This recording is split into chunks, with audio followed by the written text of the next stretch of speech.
Good afternoon, everybody.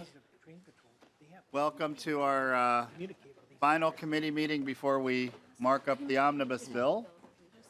So thank you, everybody, for being here. We have a fairly involved agenda, so we'll try to get through these bills as quickly as we can.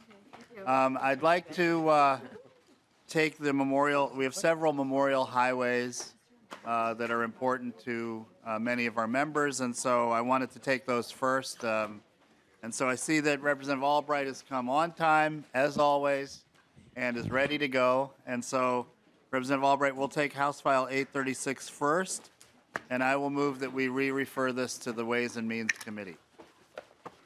The Ways to Be Mean Committee. And welcome to the committee, Representative Albright. Thank you. Excuse me. Thank you, Mr. Chair and members. I have some very brief opening comments to introduce you to the Ames family and to a good friend of mine who passed away just recently. But as you will see, the aides are passing out some information about the Ames family and Ames construction. And Mr. Chair, I just want to verify if there is an amendment to the bill that we need to move. Yes, A19-0272 is in the packet. It's purely Do you want to technical, move that Mr. first? Chair, and if you would so move that, I would appreciate that. Yes, I will move the A19-0272 amendment. Want to explain it, and then we'll incorporate it in the bill. Mr. Chair, unfortunately, I would love to, but I don't have it in front of me right now. Oh, okay. Maybe.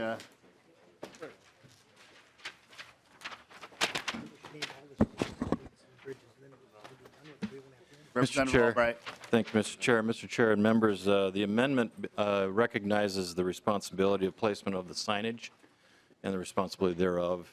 It's just to recognize the county's responsibility as opposed to states. Thank you. Discussion to the author's amendment. All those in favor signify by saying aye. Aye. All opposed, the motion prevails. And to your bill as amended. Thank you, Mr. Chair and members. House File 836 is a bill to honor Mr. Dick Ames by recognizing the route between Jordan and Highway 61 as the Richard J. Ames Memorial Highway, a route that roughly runs from his boyhood home in Farmington to his longtime home in Jordan. Dick passed away on January 30th after suddenly falling ill. He is nationally known as a successful, self-made businessman who founded Ames Construction. Locally, we know Dick as a neighbor whose generosity is just as important and as impressive as his business acumen. He donated his life, he donated his time, his treasure, and his talent to improve our communities. Such notable ones as the Ames Arena in Lakeville, where kids can play hockey and figure skate, the Ames Center in Burnsville, which is the Performing Arts Center, reconstruction of the Jordan football stadium at no cost to the schools. He donated his time and talents as a businessman and builder to the Scott County Fair, local businesses and churches. He received his first Director's Award for his donations to the University of Minnesota Athletics Department. Dick was a tremendous presence in our community, and I can't think of a better way to honor his contributions than to name a road built by construction workers. With me today, I have two members of the Ames family, and I would like to turn over the remainder of my time before this committee to them so that they can tell you about Dick and the meaningfulness that this would provide to the family. Thank you very much, Representative Albright, and welcome to the committee. Please state your name for the record. Thank you, Chair Hornstein, members of the committee. My name is Richard Thomas, and thank you for the opportunity to speak to you today regarding this bill. Dick Ames was a giant. He was a giant in his industry. He was a giant in the horse business. He was a giant in his community. For us, he was Dad. I've never met anyone in my life who's given more to his communities that he lived in and that he worked in. He was proud of the company that he and our family built, and he provided thousands of jobs for Minnesota families and invested in local businesses across the state. Dick had a big heart. Anybody that knows Dick knows he was very invested in his industry and his community. And that wasn't passive investment. He didn't write a check and walk away. If he was doing work for a church, more than likely he was on that bulldozer pushing the dirt. And whether it was work with the University of Minnesota, which you've heard a lot about, you know, he was always in. He was a great motivator. He was someone that he just loved to see other people succeed. He meant so much to so many people. He gave so much back to the community. I think it's only fitting that we'd be naming a road that in some places he's built several times in his honor. And with that, I'm going to pass it on to Uncle Butch. Thank you very much, Mr. Thomas. And thank you. And I appreciated your coming to my office early in the session, and we had a good discussion, and thank you so much. It's a wonderful tribute. Mr. Welcome Chair, to the committee. Please state your name for the record. Butch Ames, Raymond Ames, but Butch Ames I go by. But I want to thank you, Mr. Chairman, and legislature and committee for considering Richard J. Ames for this honor. I think he's well deserved it for the things that he's did in the communities. I will have worked with Dick for 60 years coming June. So we've been in a lot of places, and as you know, he founded Ames Construction, but it is a family business, and it was 5 brothers that worked together there over the years, and we're all still there. He loves his family. That's probably the first and most important thing, and that's why we all probably worked together. He thought a lot of it, and then when he passed away, he said to me, make sure we keep the family together. That's the type of person Dick was. He started pretty way back when with one piece of equipment, and we built it into a national company. But Dick never forgot where he come from. He liked to help the people that were kind of the underdogs, but he was also very competitive. He hated to lose. I think, you know, in the industry that we do in Minnesota was his place always. That's where he wanted to be. We work in other areas, but this is where we have our headquarters in Burnsville, Minnesota, and he often said it'll never be moved while he was alive, and it probably won't be while I'm alive. That's where our roots are. Minnesota is where our roots are. And I think for the industry from way back when, he was a union member. He kept that card all his years. He's way back in the 50s when he joined the union, and he has the card today. Just he was proud of being part of an organization that did a lot for the people in Minnesota. Belonged to committees, did a lot for them on the highway industry, but I think more than anything that he loved to do at the end anyway was to help his fellow man, and especially do things in the community. He gave his time, effort, and his resources. He spent a lot of time at that, right up until the end.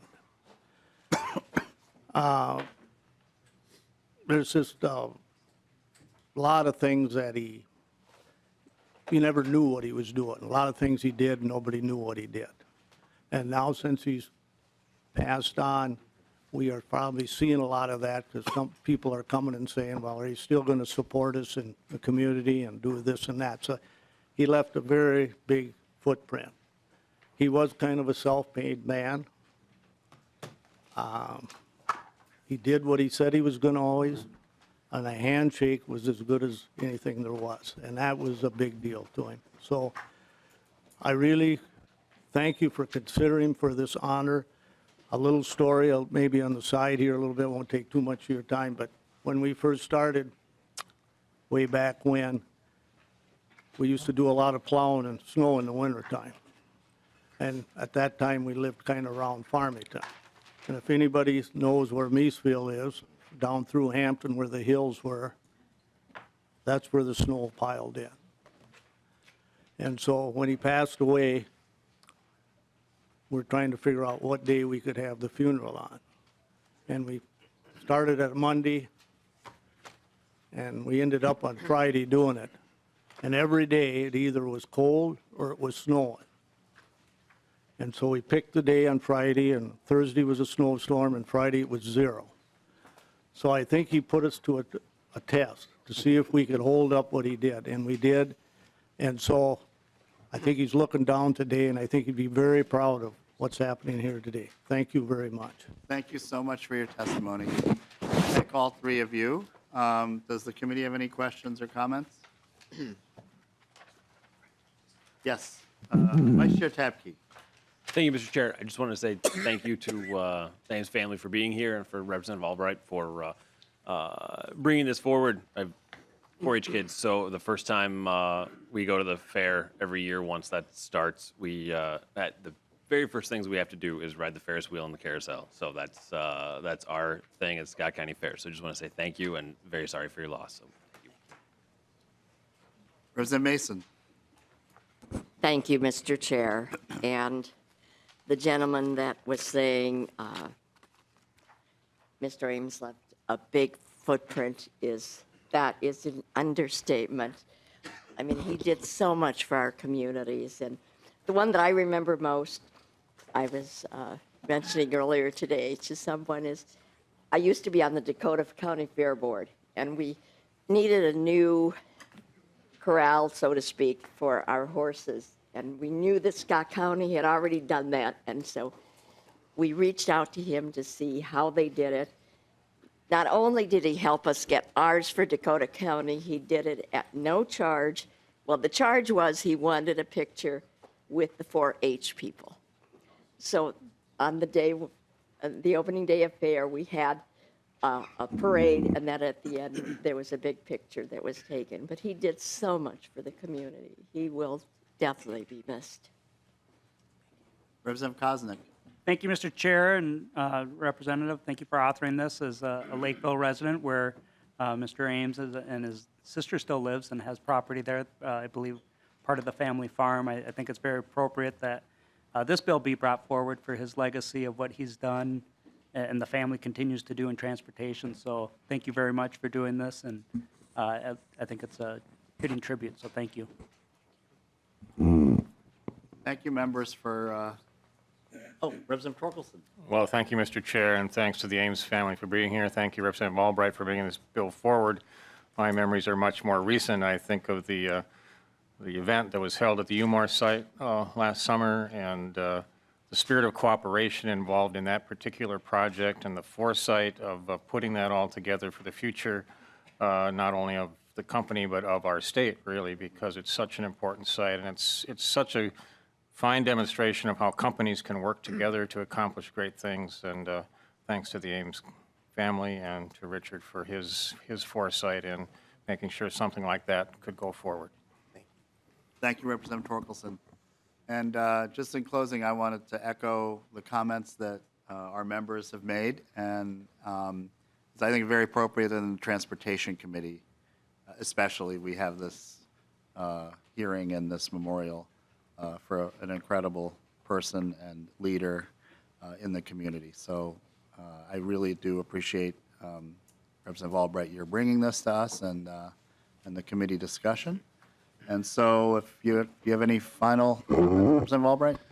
Mr. Chair, it's often said that the measure of a man is by the legacy he leaves, and about not only the sorrow that is exhibited at his loss, but also the celebration for the life well lived.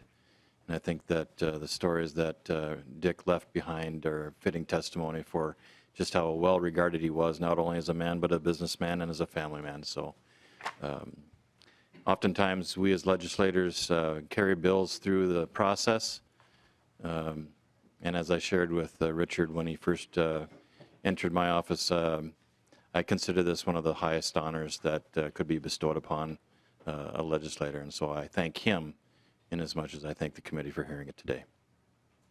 Thank you so much for those comments.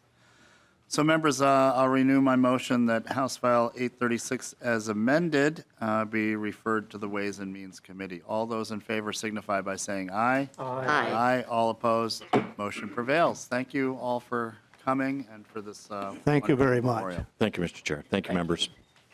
Members, before we move on to the next bill, which will be Representative Baker's, I wanted to remind folks we'll very likely be recessing and reconvening, and so it would be very helpful to the pages and the staff if you take out the bills we've already acted on and just have those separately and keep the bills for the future later, the ones we don't get to. So thank you, staff, for that. And I do believe we have a quorum present now. No, we have had a quorum, and I'd like to see if Representative Petersburg is up for approving the minutes. Thank you, Mr. Chair. I so move All those right. minutes. All in favor of the minutes from our last meeting signify by saying aye. Aye. All opposed, the motion prevails. Representative Baker, welcome to the Transportation Committee, which you, I Mr. Chair. believe, have served on in the past. And I was a proud member of this committee last session, and I miss it, and I thank you for the great work. And part of it brings me back here is to talk just a little bit about Highway 23, which this was also able to move a lot of mountains last session on Highway 23. And with that, Mr. Chair and members, I'd like to bring to you a request for a very special piece of Highway 23, and we'd like to dedicate a little piece of this great highway in honor of a hero in our area back in New London, Spicer. Specialist Ryane Clark was a proud veteran who passed away in the line of duty out in wartime. I am honored today to have his parents, Tracy and Rick Clark, with me today, and we would just like to share a little bit about our hero and why we think this is an important bill. So with that, Mr. Chair, I'll turn it over to my testifiers. Thank you very much. Welcome to the committee, and please state your name for the record. Tracy Clark. We're happy to be here, and we're from New London. We are Gold Star parents. Ryan was an Eagle Scout at the age of 15, top wrestler for New London Spicer High School, baptized and confirmed at Green Lake Lutheran Church, also an usher and a trustee. Our son was killed by a rocket-propelled grenade. He was doing his job, leading soldiers to their base, keeping them safe, and hoping by doing his job there, he would be keeping us safe back home.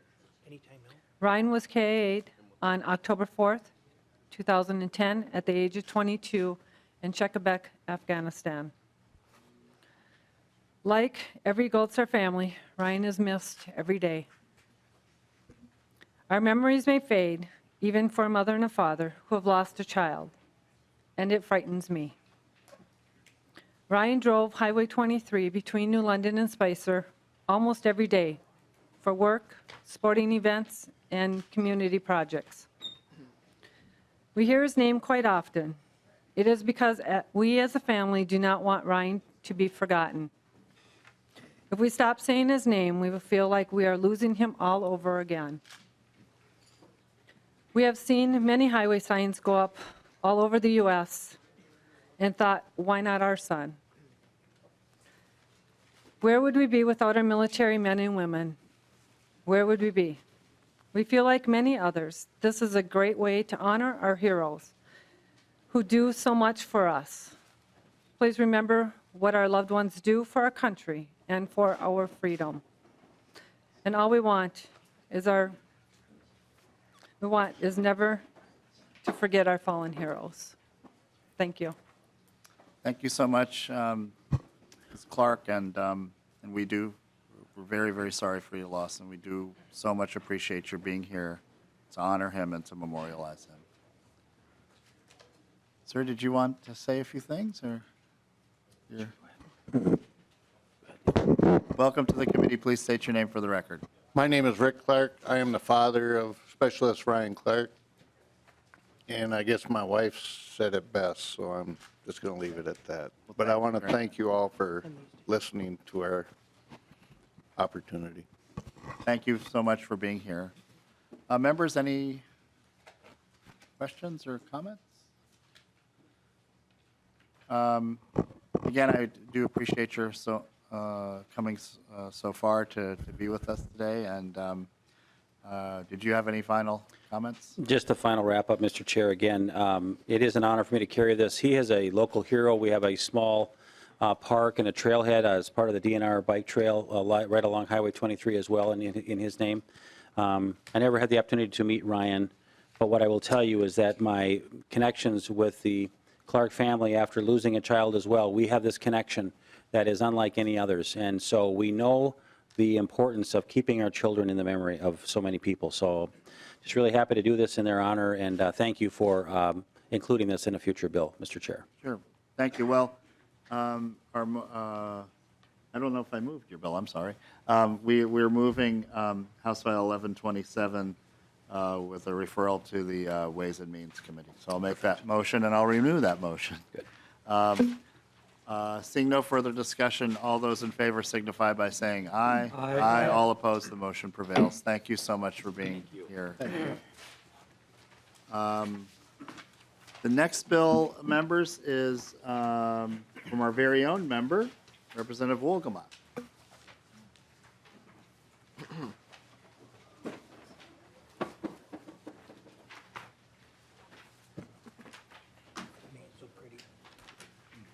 Representative Wolgamott, we're going to move House File 1024 to the Ways and Means Committee. I'll make that motion for you. Thank you. Welcome. Well, thank you, Mr. Chair and committee members. I'm here today to present House File 1024. To give you a background on this, this was brought to me by a constituent, and I've been working with Representative Erickson and Senator Ralph on this. The bill seeks to designate a segment of I-94 from Sauk Center to Alexandria as the Kenneth E. Sellon and Eugene Schlotfeldt Memorial Highway. The reason for doing this, Mr. Chair and members, Mr. Sellon and Eugene Schlotfeldt were Minnesota State highway engineers who were killed in 1968 when a semi traveling along I-94 near Alexandria crashed into 3 vehicles parked near a highway project, including the truck that the 2 men were sitting in on the shoulder of the road. Mr. Chair and committee members, I've been told that it was the first accident to take the lives of MnDOT employees. And not only was it a tragedy for the 2 men who lost their lives, but it has deeply affected their families and the families of other MnDOT employees. And even to this day, MnDOT employees once a year take a moment of silence to recognize the men and women who have lost their lives in service to our state. And so I ask that we do more than just remember, but take action to remember the lives of these men who died serving Minnesotans. And with that, Mr. Chair, I thank you for the opportunity and ask that you move this bill. Oh, thank you very much, Representative Wolgamott, for a very important and moving and appropriate memorial to these excellent folks who were in service to our state. Members, do you have any questions or discussion? Any closing comments? Again, thank you for the chance to do this, and I know it means a lot to my constituent and to his family and to families of MnDOT employees all throughout our state. So thank you for the time, and thank you for your consideration. Thank you, Representative Wolgamott. I'll renew my motion that House File 1024 be referred to the Ways and Means Committee. All those in favor signify by saying aye. Aye. Aye. All opposed, the motion prevails. Thank you very much, Representative Wolgamott. The next bill on the agenda is House File 104. I think I need to designate Representative Dettmer an honorary member of the Transportation Committee. I think it's your 3rd or 4th bill this year, I think. So we have a couple of amendments, but before we get to those, Representative Dettmer, I will move that House File 104 be referred to Ways and Means with a recommendation that it go to the Public Safety Committee from there. Okay. And did you want to do your amendments first, or you want to just present the bill and we can do the Let's amendments quickly, later? Mr. Chair, let's quickly get the amendments out of the way. Okay. And then otherwise I might forget. Sure. I've been there. You have A1 first, and I will move the A1 amendment. And, Mr. Chair, the A1 amendment basically removes the forfeiture provisions from the bill. And then that's basically what it does there. It deletes Section 2. Okay, is there discussion? Seeing none, all those in favor signify by saying aye. Aye. All opposed, the A1 amendment is now incorporated into the House file. And then A2. Yes, Mr. Chair, the A2 basically restructures the graduated fine statutory structure to work with the electronic citations by the that's attached to each violation and the fine to its own number and letter. Otherwise, with electronic citations, there was a conflict, so that's what the A2 amendment does. Thank you very much. Discussion to the A2. Okay, seeing none, I'll, of course, move the A2, and all those in favor signify by saying aye. All opposed, the motion prevails. The A2 is now incorporated into House File 104, and this is the shape that the author would like it presented to the committee. Proceed with your testimony. Thank you, very Mr. much. Chair and members. This bill is needed because car crashes and traffic fatalities due to distracted driving related to cell phone use has become an epidemic here in Minnesota. And the Minnesota Department of Public Safety reported that between 2013 and 2017, 1 in 5 crashes in the state was from distracted driving. On the average, 53 people were killed each year as a result of distracted driving. There is an 18% increase of distracted driving fatalities between 2014 and 2015.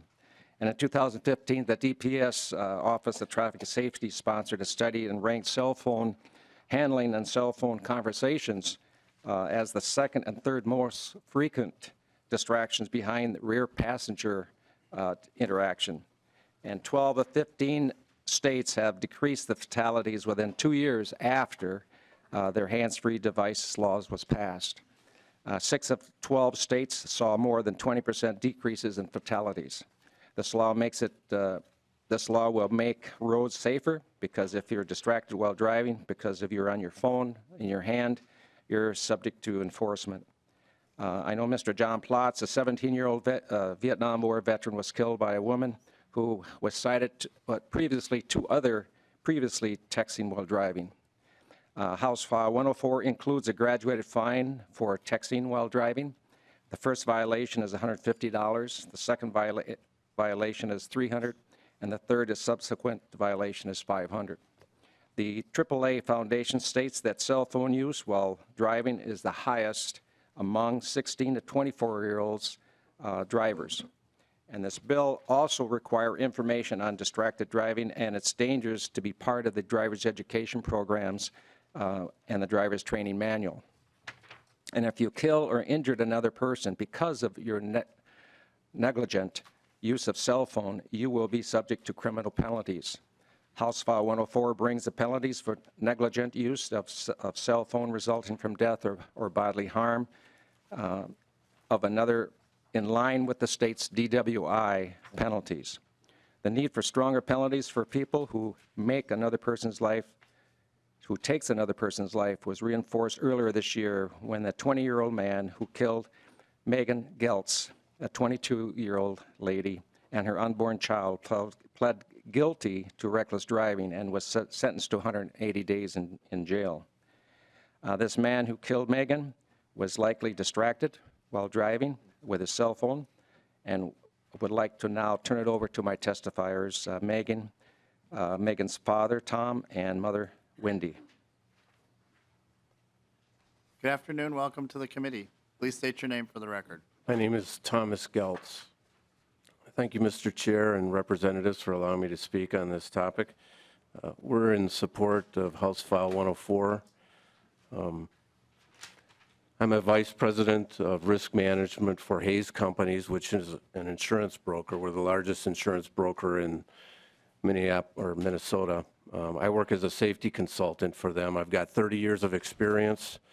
I'm a certified safety professional. I've got a degree in occupational safety, and I go around the state and around the country helping our companies regarding OSHA and safety. But I also do, over the last 3 years since the death of my daughter, I've been doing distracted driving presentations for our high schools and middle schools and businesses, trying to raise awareness on this topic.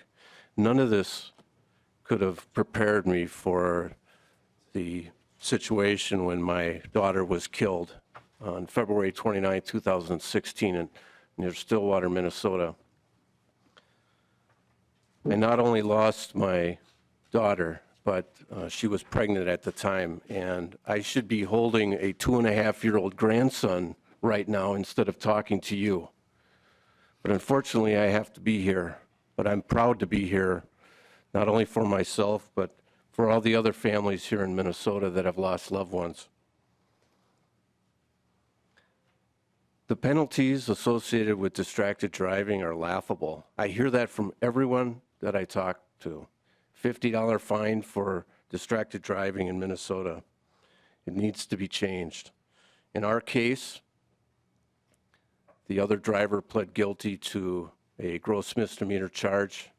He's ended up serving 58 days in jail with school work release, as well as another 60 days of house arrest with work school release, and $500 fine, 2 years of probation. He has to do 20 hours of community service.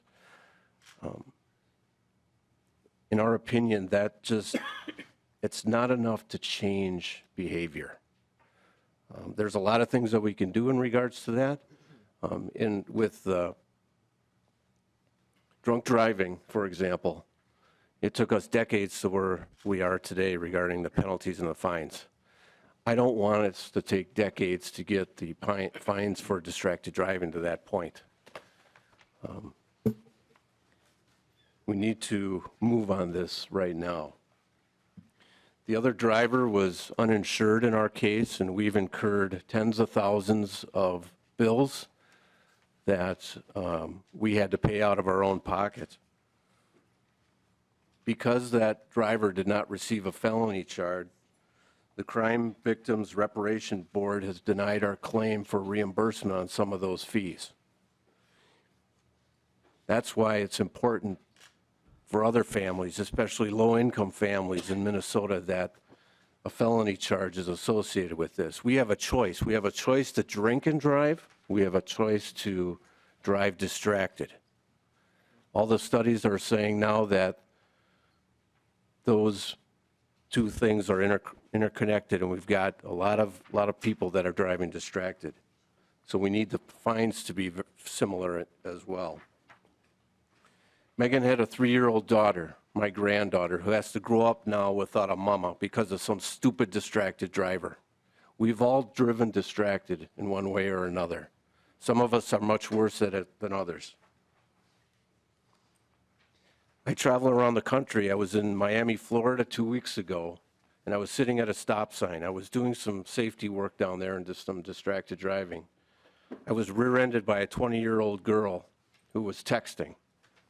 The state patrol officer in Florida came and cited her for inattentive driving, but he didn't record it down as a distracted driving situation. So that will not go down as a statistic. The statistics that we have that show distracted driving as a problem are very inaccurate. They're just underreported. So I ask you on behalf of my family to vote yes for House File 104. Thank you very much. Thank you very much, Mr. Geltz, and thank you for all of the effort. I mean, you've been here a lot at the Capitol, and I think your testimony has always been moving and poignant, and I think was very helpful in the previous bill we heard this session, and helpful today. So I appreciate it, and I think it's an important way to honor your family. Thank you. Ms. Geltz, did you want to talk, or I know you're on our list? Okay, well, thank you very much for your testimony. I know that, is Ms. Johnson here?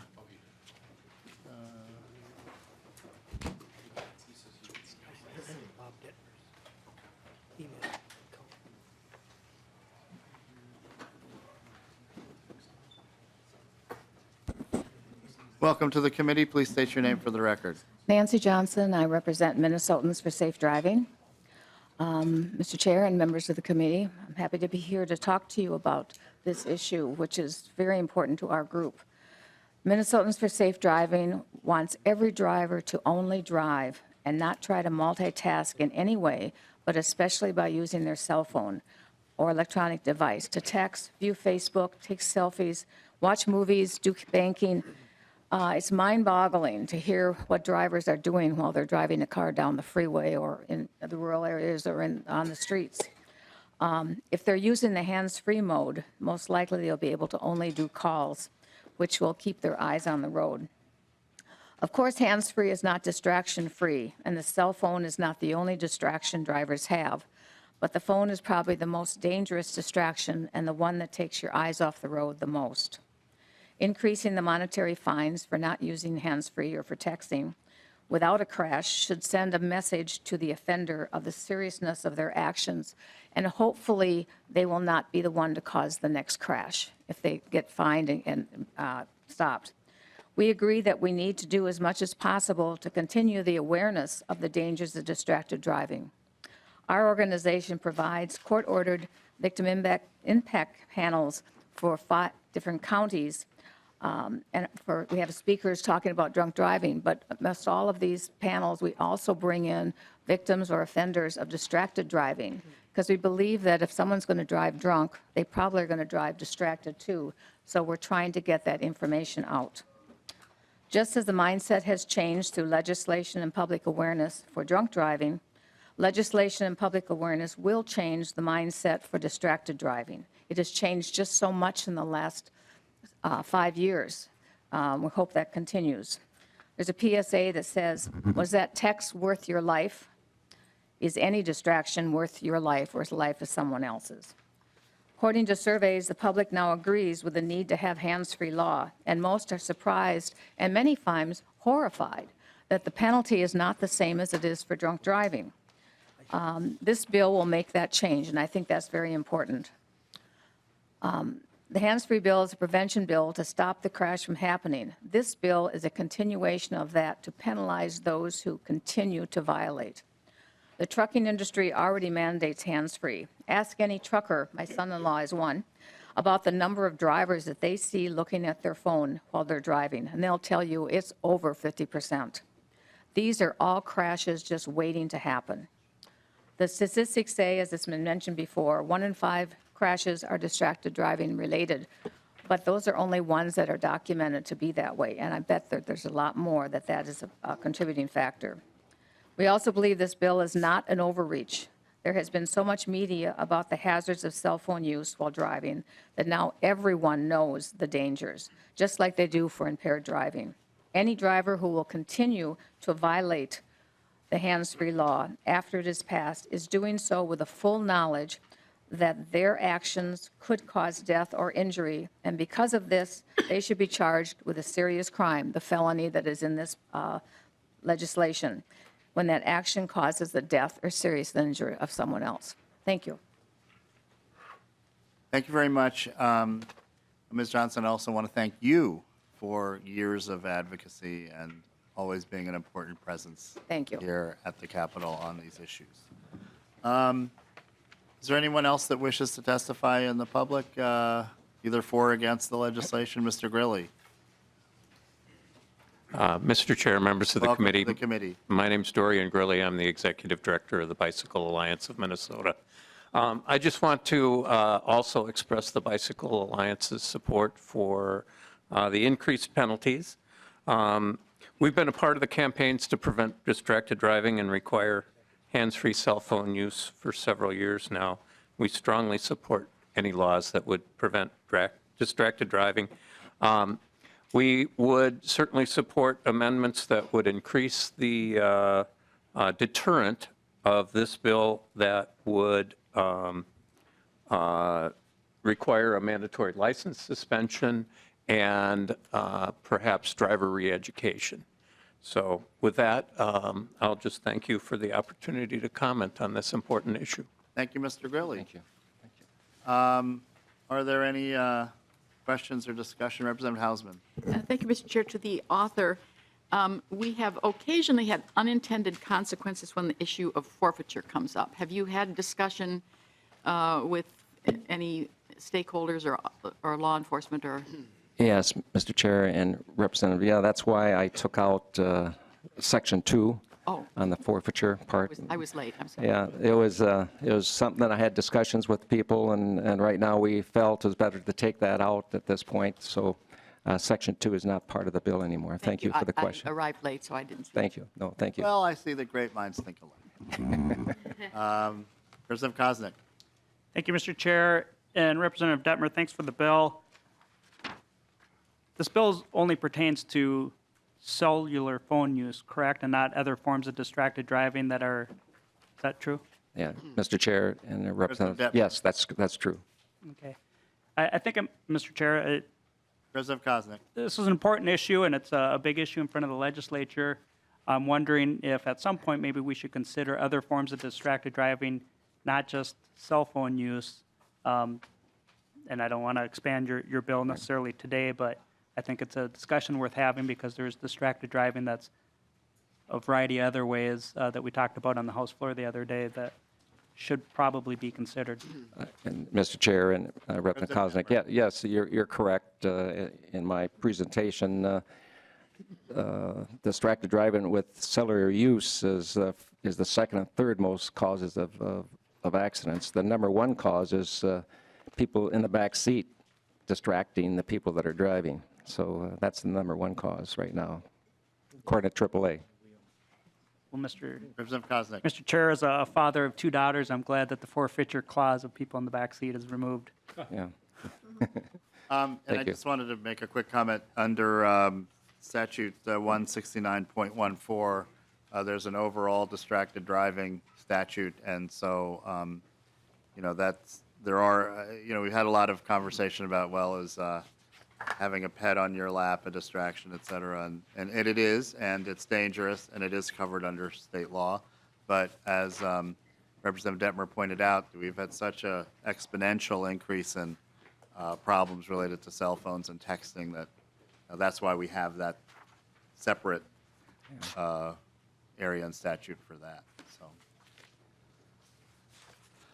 good. Any other questions or comments related to this House file? Great. Seeing none, then I'll remove my motion that House File 104 as amended be referred to Ways and Means with a recommended re-referral from there to Public Safety. All those in favor signify by saying aye. Aye. All opposed, the motion prevails. Thank you, Mr. Chair, committee. Thank you. The next bill on the agenda, excuse me? Yeah. House File 122, is Representative Anderson here? Yes.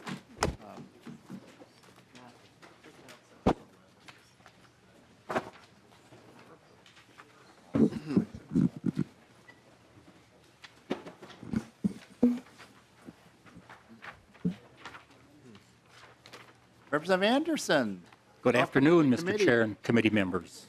I will move House File 122 for possible inclusion in our omnibus transportation bill. Please proceed. Thank you, Mr. Chair. This bill is important for my area of the state because it would allow for the expansion of a cheese manufacturing plant in the city of Albany, which is about 15 miles west of St. Cloud along Interstate 94. And the reason I'm here before the Transportation Committee is for this expansion to occur, Kraft Heinz, who is the owner of the plant, needs to acquire about a half an acre of land, a narrow strip of land that is in the state rail bank program. And we've had meetings with the city and Kraft Heinz and also with MnDOT and have come up with this language, which, by the way, MnDOT had this language, and this is their language in the bill. And again, it allows for the plant to expand. It's about a $20 million building expansion and about $20 million of equipment. And as you may know, that agriculture is a little bit tough right now in the state, and dairy especially. So this expansion would allow for more marketing opportunities for milk and cheese. I'm kind of partial to Doritos and Cheetos, and also Kraft mac and cheese. Those types of powdered cheese products are manufactured at this plant. Good paying jobs in Albany, and the city is totally behind this and would like to see this expansion occur in the city of Albany, Mr. Chair. That is my bill. Good. Any questions? Yes, Representative Petersburg. Thank you, Mr. Chair, and to the testifier, as much as you enjoy Cheetos, I don't see any here on the table, but just, thank you. Well, you're good about bringing snacks, so. I've got this. Representative O'Driscoll.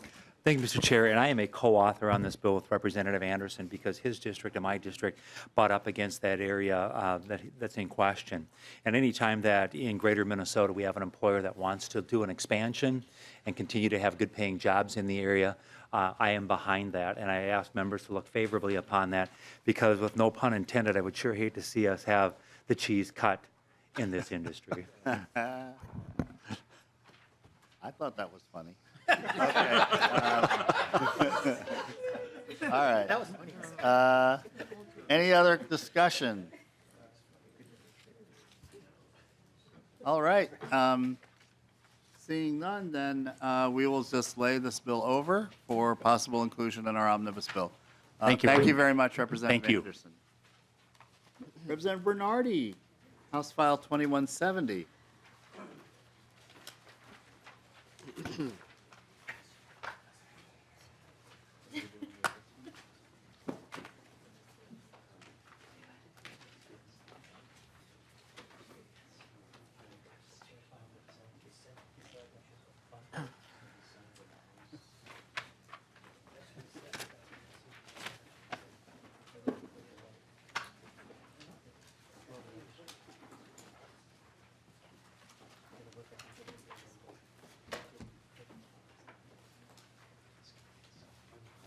Representative Bernardy, we will be laying this bill over for possible inclusion in the omnibus transportation bill. And welcome to the committee. You have been one of the key champions in the legislature on active transportation, so I'm looking forward to hearing the bill. Yeah, thank you, Mr. Chair, and you did move it, right? You Yes, just did that, we're okay. moving this for possible inclusion in the omnibus bill. Okay, well, today I bring before you, and I must say that we have a lot of champions for safe biking and walking in the state of Minnesota. So thank you for recognizing the work I've done, but it's many people doing this work. So I want to thank them as well. And this bill, I want to let people know, is a bipartisan bill. We have myself, Lily, Tice, Dettmer, and Nornis. And in the Senate, it also has bipartisan support, House and Jim Carlson and Dibble. So those are kind of great bills to bring before committees because of the bipartisan support. Now, the Active Transportation Program, we're looking to fund that. It's administered through the Minnesota Department of Transportation to provide funding for projects related to bicycling, pedestrian activities, and other forms of non-motorized transportation. And what I want to do is I want to pass, it's a pretty simple bill. The policy has already been passed. It's in state statute.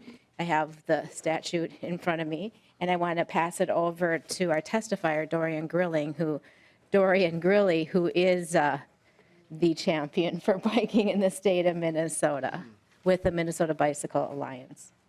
Welcome back to the committee, Mr. Grilley. Please state your name for the record. Mr. Chair, members, my name is Dorian Grilley. I'm the Executive Director of the Bicycle Alliance of Minnesota. We're a statewide organization that works with community, business, public health, transportation, environment, and of course, walking and biking advocates all over the state.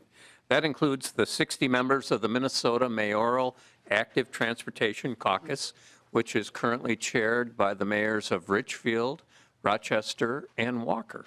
And of course, I'm here today to encourage you to include funding for MnDOT's Active Transportation Grant Program in the Transportation Funding Bill. The program was created in 2017, but it has never been funded. I included 2 handouts in your packet. I think you may have them. One is from the League of American Bicyclists, quoting the Federal Highway Administration, saying that the need is great and the resources are inadequate. According to the FHWA, for 2016 and 17, the funding gap in the Federal Transportation Alternatives Program was $42 million. And that meant the federal TA program was only able to fund 24% of the requested funds. The most recent transportation alternatives funding cycle was similar, but if you include the state, regional, and metro trail requests, the funding gap grows much, much bigger. People are being encouraged to lead more physically active lives by schools, communities, public health programs, and all sorts of people, as Representative Bernardy said, all over the state.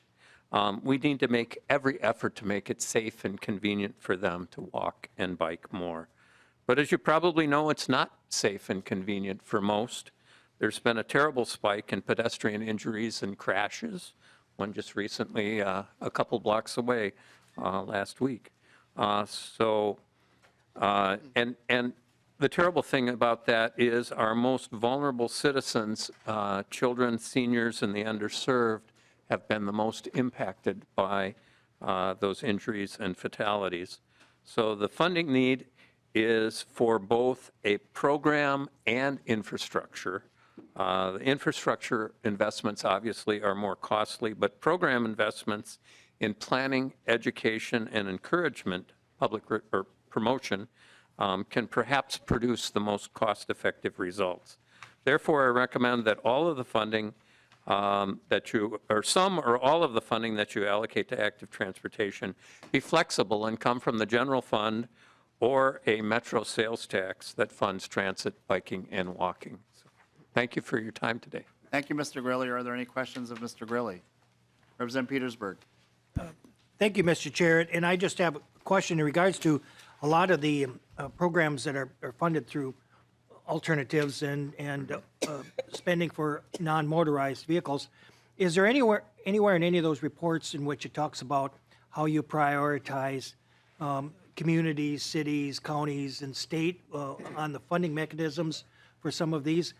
After all, it seems to me that a lot of these are enhancing communities and cities itself, and isn't necessarily a state-sponsored project as well. So I'm curious how we kind of balance the budget and those that are getting the benefit and those that want to promote their own community versus state responsibility. And I think that's always a challenge for us if you have some insight into that.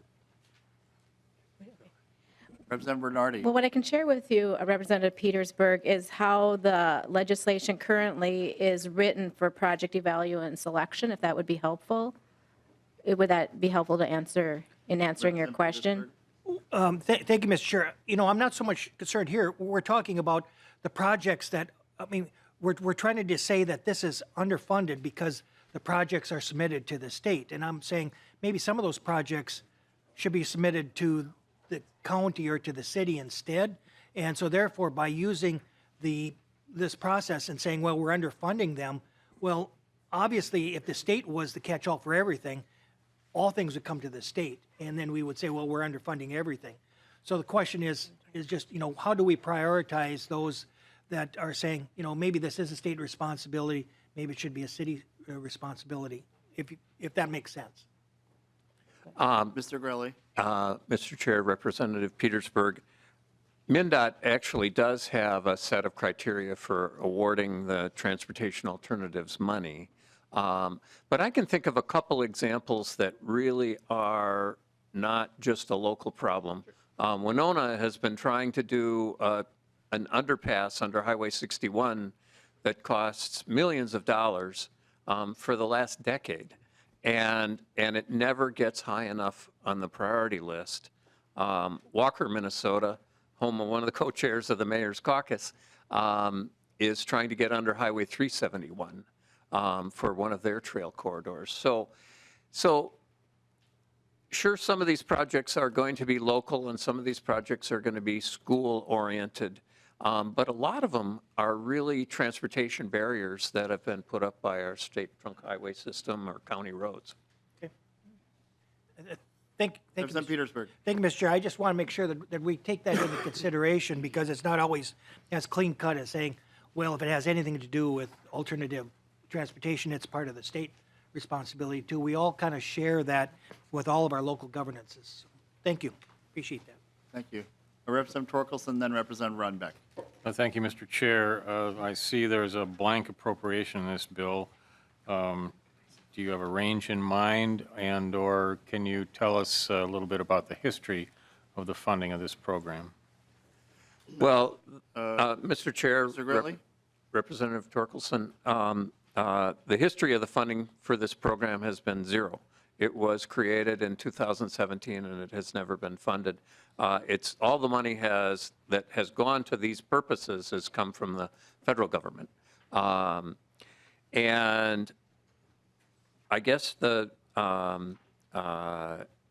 number that my board of directors had approved was $30 million a year. A couple years ago, the Senate did pass a transportation bill. Sorry, that is a big number, I understand. We'll have a later comment on that. Yeah. The Senate did pass a transportation bill that included $50 million for biking and walking. So I don't think $30 million is out of the realm of possibilities. There's been some research done that said the backlog, from the last 2 years in the Federal Transportation Alternatives Program was $42 million, but that the real number that people just aren't asking for is closer to $1 billion if you count all the unfunded projects that have gone for the last couple of years, or for the last decade or so. Thank you, Mr. Chair. I might be sorry I asked. Well, I mean, I just, people didn't see the target for our committee that was released yesterday. That we would not probably be in the ballpark for that figure, but yeah, I know that there's been bonding, for example, for safe routes to school, and you're absolutely right, Mr. Grilley, that we do need resources for this, and I'm hopeful that we can find something, but certainly we have very limited general fund money in this committee. Representative Torkelson. Another follow-up, Mr. Chair, a topic that has been discussed off and on, and we haven't talked about it much this year, but as we all know, snowmobilers and ATVers and even cross-country skiers contribute to the directly to their systems. It seems that that's not the case with bicycles. Perhaps that's another potential source of revenue to help fund programs like this. Mr. Chair. Mr. Grilley. Representative Torkelson. We're also talking about walking. I'm hoping that a good portion of this money would go for prevention and infrastructure improvements that would prevent the crashes and injuries that have been happening. And but to your question, more than 50% of the people in Minnesota bicycle every year, and that's 50% of adults. So if you throw in kids, it's a great big number. So, is it more efficient to create a registration system or just use our general revenue? I guess that's a decision for you guys to make. Representative Torkelson. Well, thank you, Mr. Chair. I don't mean to debate this at length today. I just meant to bring it up as one of those items that perhaps we should talk about sometime in the future when we have more time and more money. Thank you, Representative Torkelson. And, there may be some other sources of money in the omnibus bill for bike ped, which I do believe is extremely important, both from a transportation policy and safety perspective. So,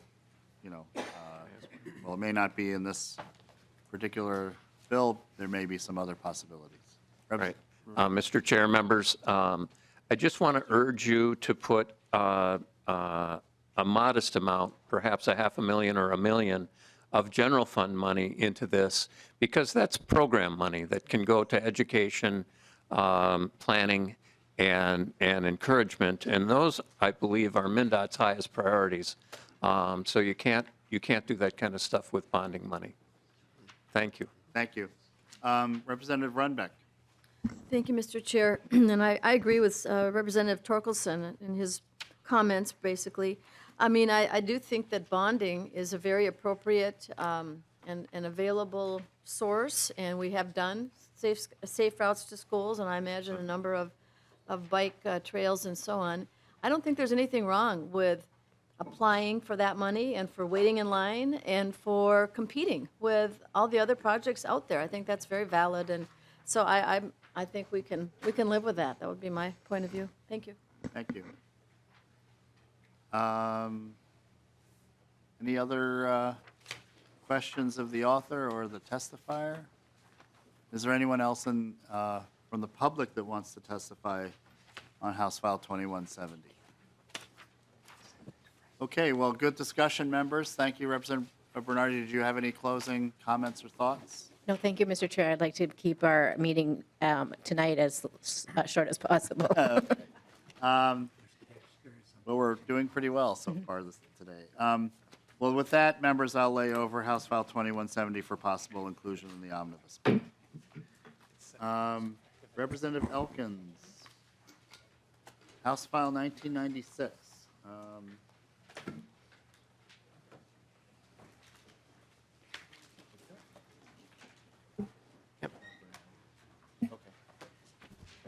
Welcome, Representative Elkins. Our motion for this bill. I think we're going to have you lay it over. Yeah. For possible inclusion. Please proceed with your presentation of the bill and testimony.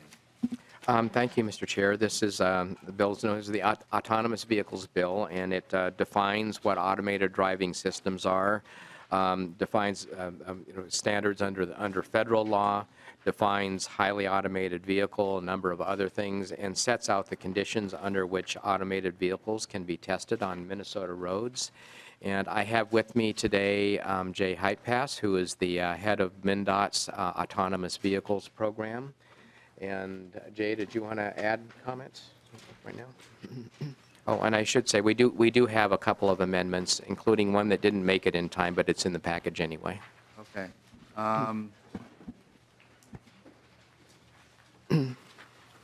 Which is the one that you would like considered first?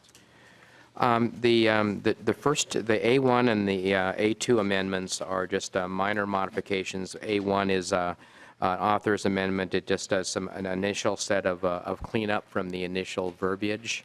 The A2 amendment adds verbiage requested by the railroads, and the need for that one, if you read the amendment, should be self-evident.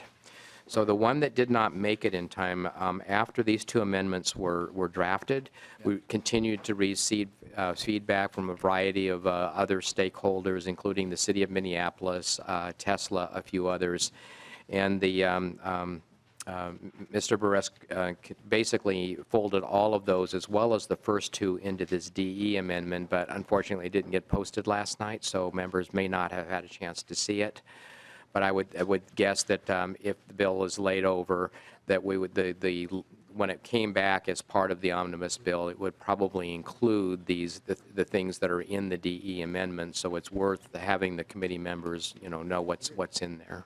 Thank you, and thank you for that explanation. So, members, what I'd like to do with this is even though the bill is being laid over, the A1 and A2 did make deadline. Yep. And we can discuss those and incorporate those today. The DE one is far more substantial. You have it before you.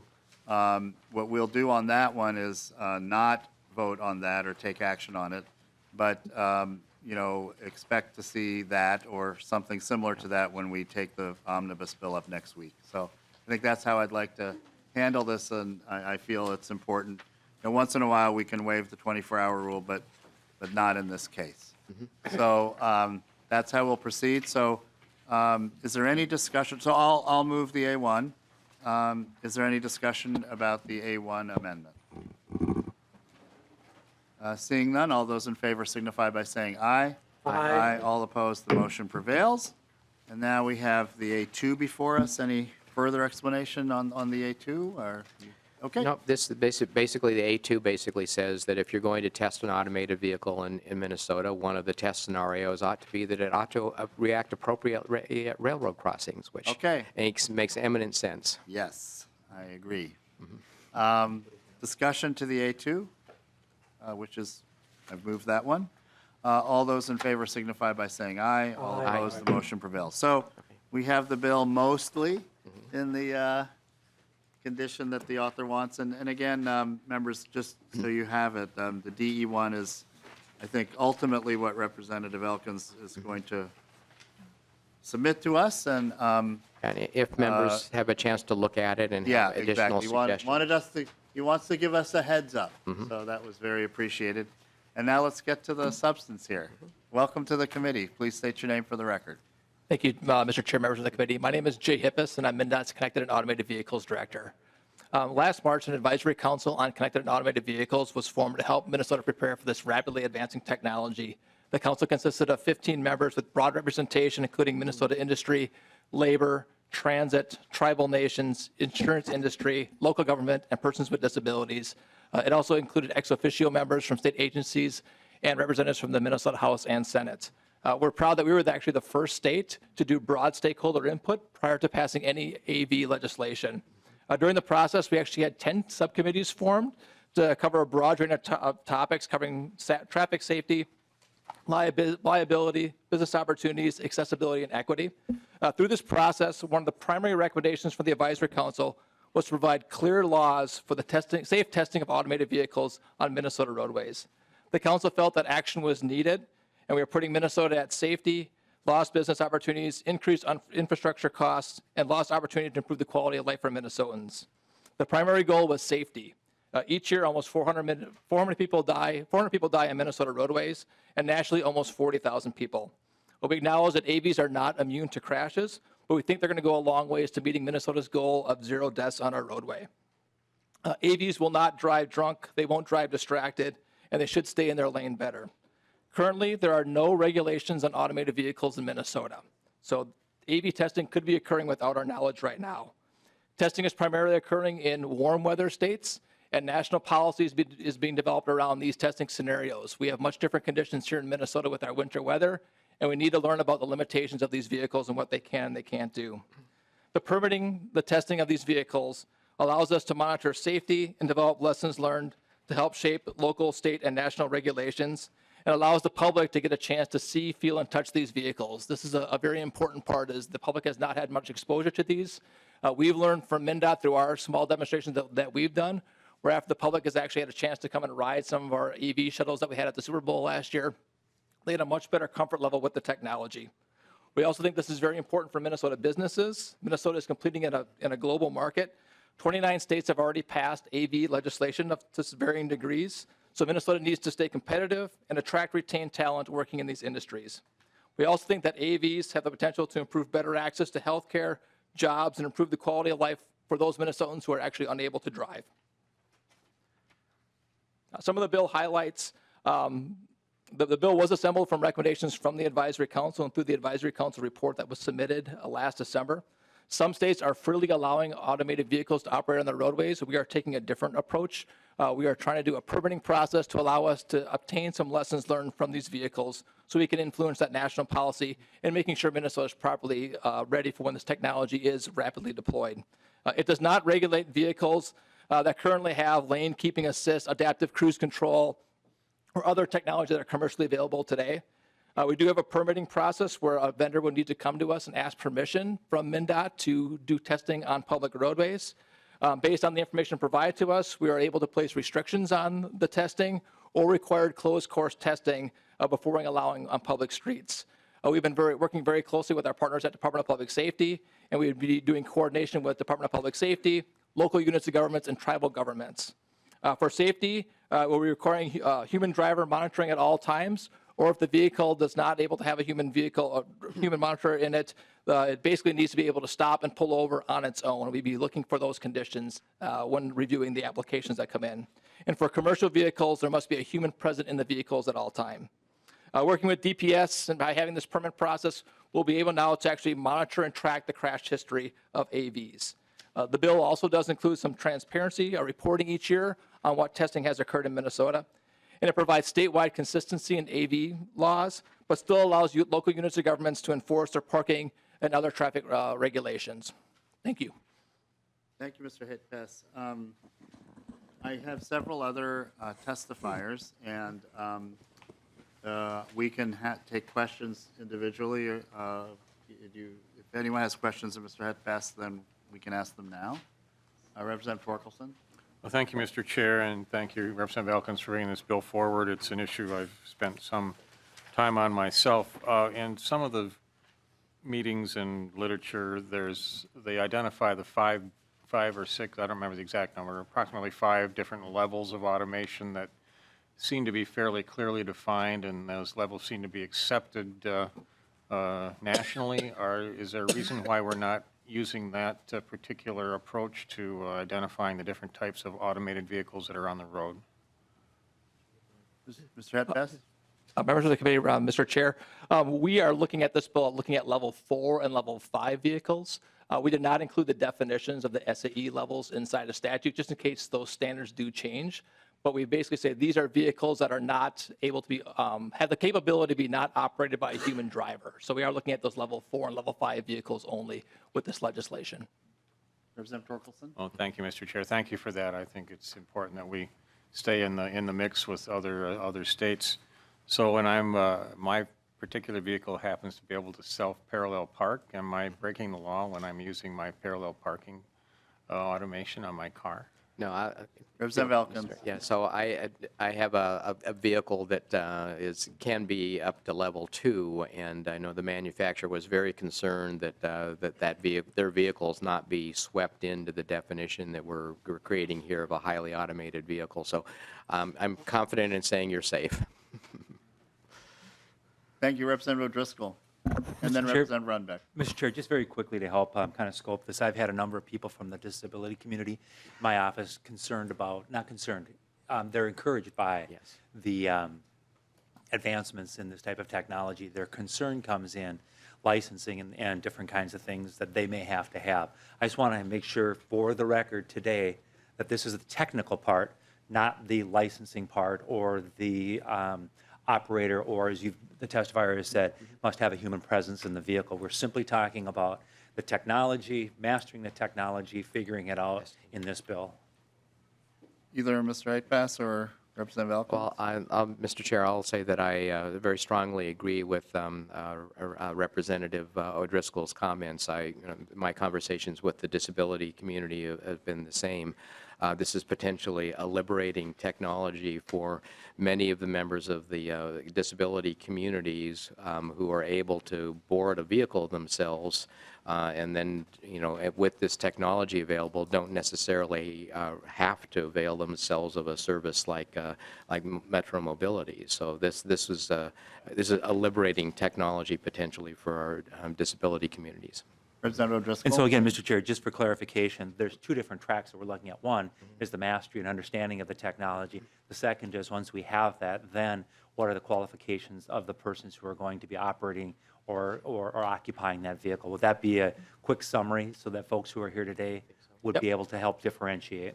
Mr. Chair, members of the panel, yes, this does not change the long-term licensing laws. There is a provision in here that says if the vehicle is not able to be operated by a human driver, that you don't have to have a license for a testing purpose.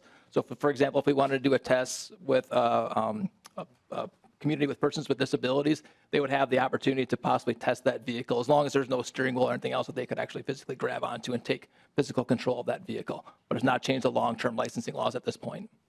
Thank you, Mr. Hitpass. Representative Runbeck. Thank you, Mr. Chair. And to the testifier, did you have insurance people on your advisory council, and are they? What are their thoughts about all of this? Just share with us.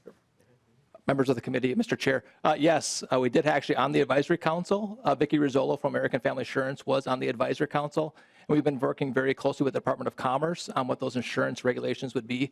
The typical standard is a $5 million liability that we'd be asking for with any permit that would come in. Okay, thank you. And can I just ask, Mr. Yes, Chair, also, Please, Representative Beck. does MnDOT incur any costs in this program? It doesn't look like there's anything requested for the testing and operating and oversight. Mr. Wright-Pass, or Representative. No, Mr. Chair, there is a fiscal note. Oh, okay. Okay. Okay, thank you. Are there any questions? More of Mr. Wright-Pass. We have 3 more testifiers. And members, I hope we can finish this bill. And if possible, I don't want to rush things, but if possible, we do have someone that wanted to testify this afternoon and can't be back later for House File 1995, vehicle platooning, which is actually related, Representative Bernardy's bill. So I'm hoping to get to that here this afternoon, but before we break. But we'll see how things go. We have 3 other testifiers. Mr. Wilshire, is Ms. Wilshire here?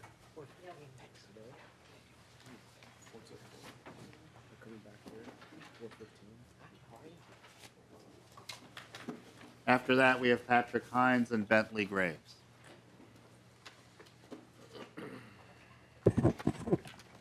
Ms. Wilshire, welcome to the committee. Good afternoon. You have to excuse me, I'm still squeaky here. My name is Joan Wilshire. I'm the Executive Director of the State Council on Disability.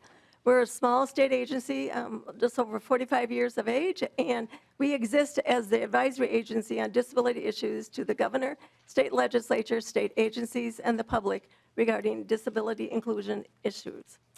So I am like one of the biggest champions of autonomous vehicles. Ask Jay.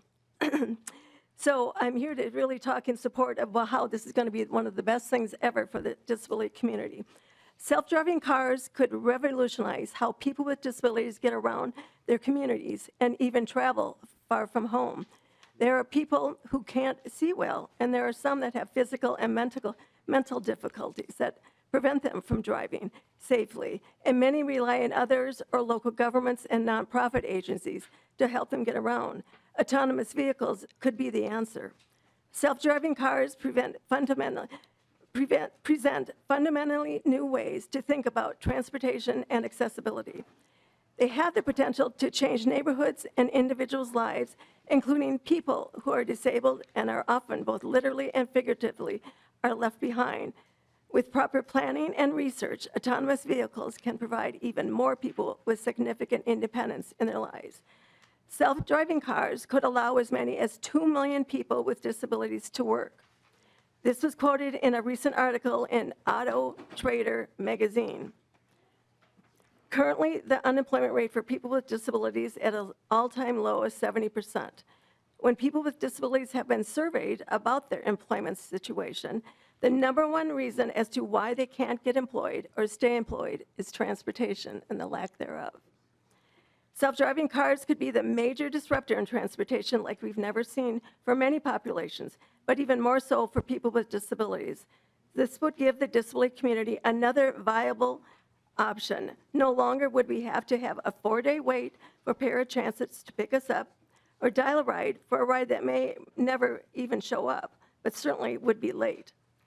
Currently, the on-demand transportation network companies like Uber and Lyft, they're not accessible to us as well. So this is just another great opportunity for people with disabilities to be able to get around. And yes, I even see the state of Minnesota purchasing a fleet of autonomous vehicles.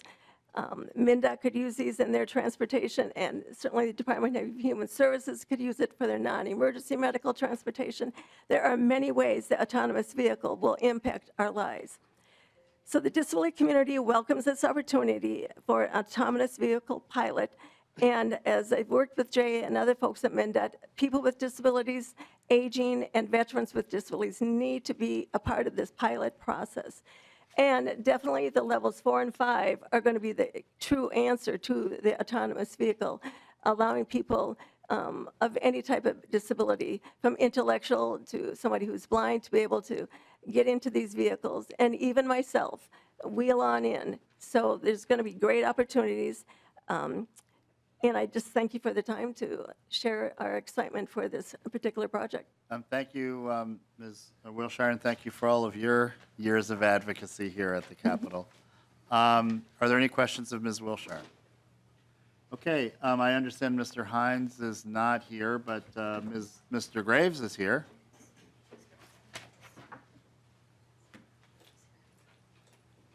Mr. Chair, as we get the next, Bernardy. thank you. As we get the next person up, I just wanted to thank Ms. Wilshire for all the time she put into the governor's task force on connected and automated vehicles. She was at every one of the meetings and provided really important input on mapping this out for our future. So I wanted to thank her. And just so members know, Representative Bernardy was on that committee, of course, and spent quite a bit of time as well. So thank you for your service on that. Mr. Graves, welcome to the committee. Please state your name for the record. Thank you, Mr. Chair and members. My name is Bentley Graves with the Minnesota Chamber of Commerce. And I want to add my thanks to Representative Elkins for bringing this legislation forward, but also to Representative Bernardy and the previous testifier and all those that participated in the governor's advisory council. We were able to participate through our members in that exercise as well, and also able to participate through a number of the subcommittees. So I want to thank all those that put in a lot of time and effort and energy into shaping this discussion and bringing forward the legislation that's here today. We at the Chamber very strongly support House File 1996. You know, the last several years, as we've had this conversation with our members about the advent of autonomous vehicles and the various technological advances that are pushing transportation forward, consistently the question I get is Minnesota doing enough to make sure that we're able to benefit from this technology as it advances and as it's deployed? And as you heard Mr. Hippis say in his testimony, you know, over half of the states now have already begun to move legislation forward. And we're pleased that this bill is positioning Minnesota to join that group. You know, our goal in all this is again, to make sure that Minnesota is well positioned to benefit from this technology, to ensure that we are an open and hospitable environment for the testing and deployment of this technology. And that goes along with also a number of things that the previous testifier and Mr. Hippis said around the implications this has for quality of life, for workforce, for healthcare, for mobility. We think this is a piece of legislation that's been carefully crafted and lays out a reasonable standard to get this technology here and to test it here. And so we want to add our strong support and, again, great appreciation to Representative Elkins, so all those that labored to bring this forward. So thank you for the opportunity to testify. Thank you very much, Mr. Graves. Is there any further discussion about House File 1996 before we lay it over? Questions of the committee? Final comments, Representative Elkins? A note that there's a Sarah Sargent from VSI who might want to testify. Sorry about that. Ms. Sargent, welcome to the committee.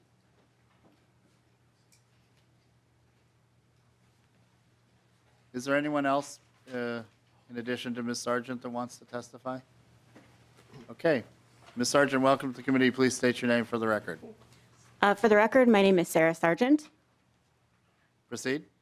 Mr. Chair and members of the committee, I am the engineering project manager for VSI Labs. My role is to understand the technical aspects of the VSI Labs automated research vehicle so that I can communicate with our clients, the industry, and all the non-technical people that it's really important to understand what we're doing.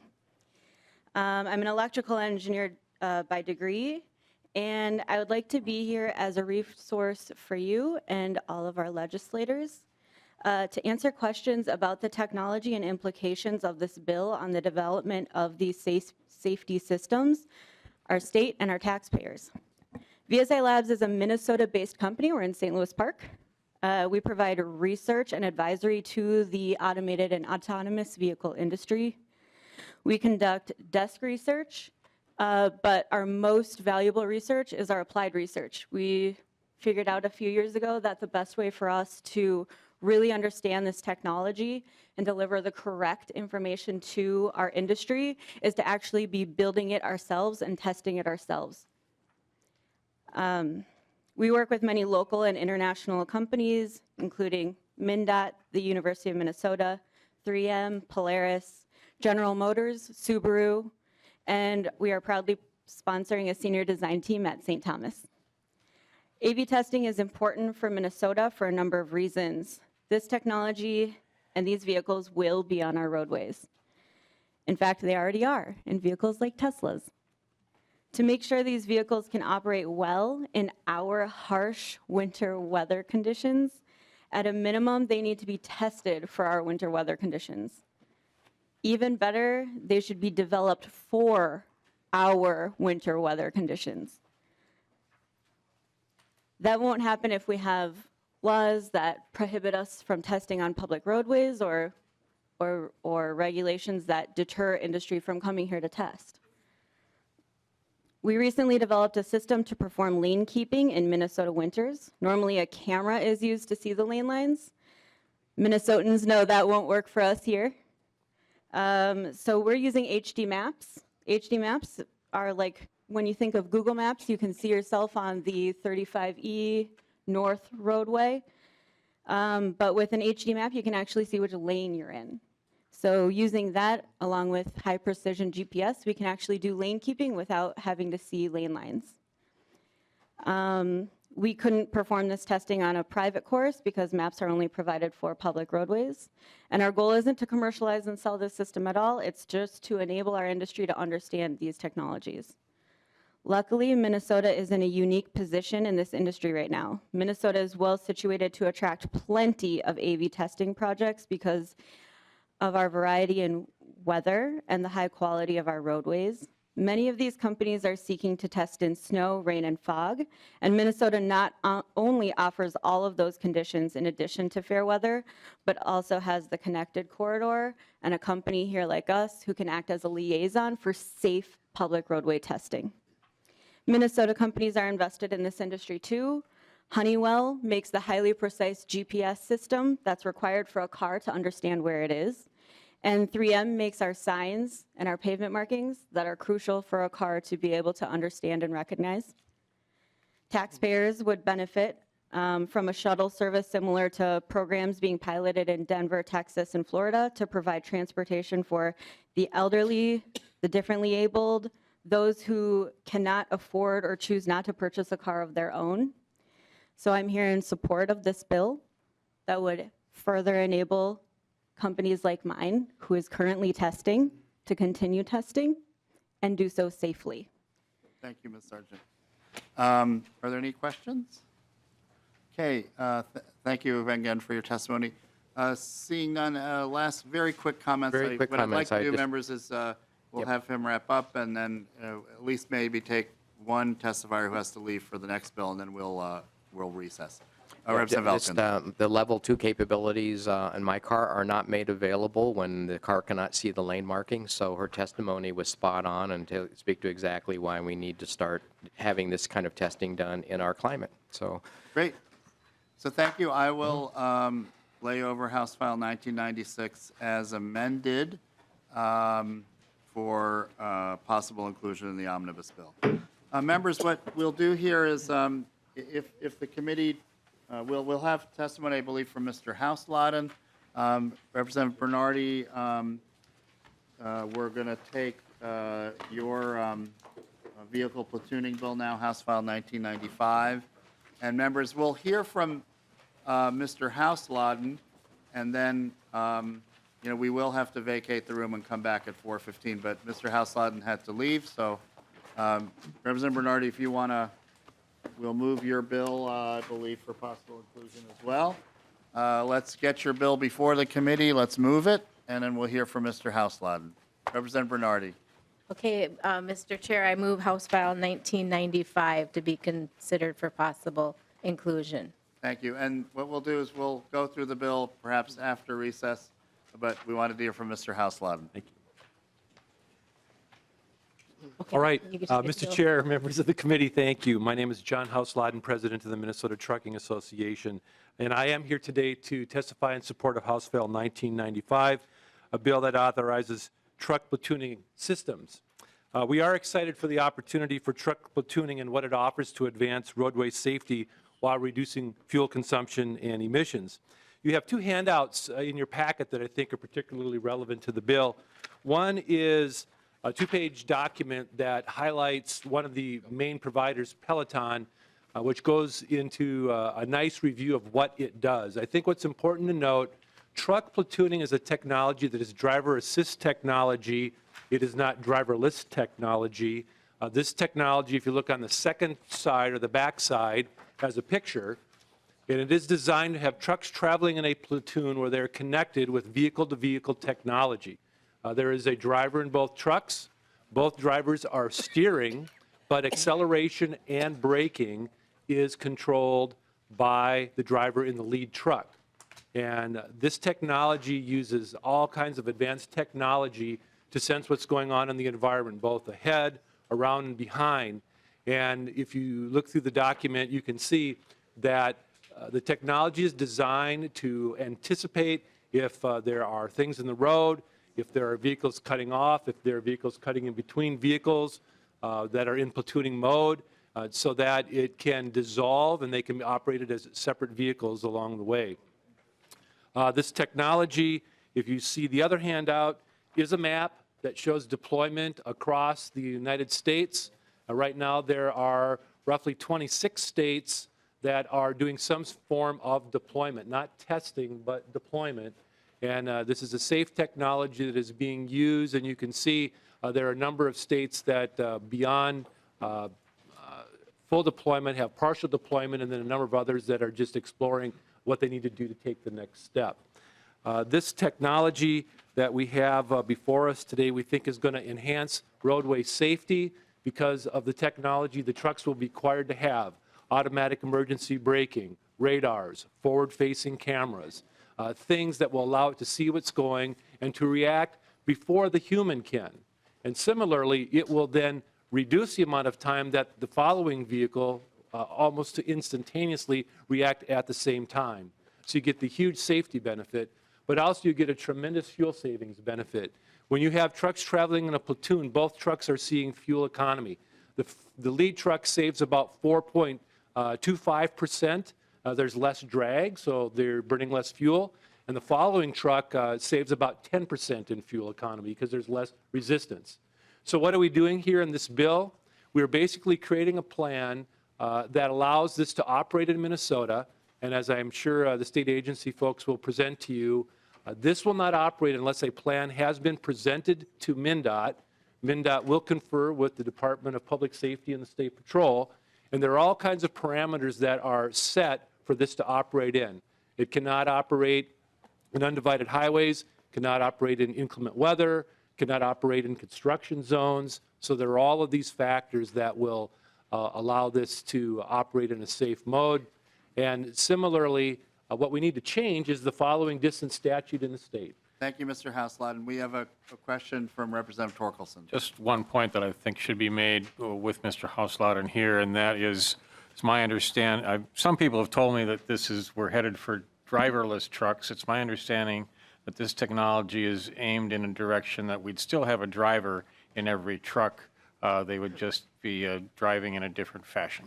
Important question, and I await your answer, Mr. Hausladen. Yes, Mr. Chair, Representative Torkelson, that's correct. This is driver assist technology. For use of platooning, there will always be a driver in the seat steering the vehicle. And while it uses some similar technology that allows vehicle automation, that is not this model. That is not what the plan allows. And I just want to stress that industry, technology providers, MnDOT, and the State Patrol have all come together to develop the bill, and I know the author has an amendment that will be offered later that brings it all into alignment. Thank you. And we'll have Representative Petersburg, and then we'll recess. Representative Petersburg. Thank you. Just one quick question. That is, what did you say the distance between the trucks were giving you the best efficiencies? Well, you can see on this diagram here, it's 40 to 60 feet. Thank you, and thank you, Mr. Hausladen. So when we come back, members, we're going to recess now. We'll have we'll take up this bill. Representative Bernardy has her DE1 amendment. We'll take up that amendment. Any additional discussion and testimony? And then after that, we'll hear Representative Koznick's bill. We'll hear another bill from Representative Bernardy, 989. Then we have the rail safety bill that I'm authoring, and then Representative Elkins, and then we'll be done. So The plan is to recess and reconvene in this room at 4:15 PM. So with that, we are in recess. Okay, good.